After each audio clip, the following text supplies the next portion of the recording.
कोलकाता के युवा भारती क्रीड़ांगण में पिछले वर्ष 13 दिसंबर को आयोजित लियोनेल मेसी कार्यक्रम में अव्यवस्था और दर्शकों की शिकायतों के मामले में पूर्व खेल मंत्री अरूप विश्वास को एक बार फिर बिधान नगर दक्षिण थाने में उनकी पेशी को लेकर राजनीतिक माहौल भी गर्मा गया।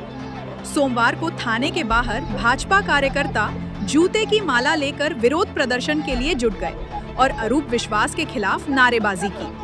कार्यक्रम के दौरान भारी भीड़ और वीआईपी घेराबंदी के कारण मेसी और उनकी टीम महज 15 से 20 मिनट में मैदान छोड़कर चली गई थी, जिससे टिकट खरीदकर पहुंचे हजारों दर्शकों में भारी नाराजगी फैल गई थी। इस मामले में पुलिस जांच को आगे बढ़ाते हुए उनसे फिर पूछताछ की जा रही है। सारा पश्चिमबंग, सारा भारतवर्ष, सारा विश्वेर सामने कलंकित कलुषित करेছে এই অরূপ বিশ্বাস।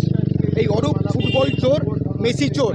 10 টাকার জলের বোতল 150 টাকা, 20 টাকার চিপসের বোতল 200 টাকায় বিক্রি করে সম্পত্তি করেছে। সুতরাং এই মেসি চোরকে আজকে আর্জেন্টিনার খেলা আছে, আমরা এই মেসি চোর অরূপ বিশ্বাসকে এই জুতোর মালা দিয়ে তাকে একটা ফেলিসিটেট দেব, তাকে একটা সংবর্ধনা দেব।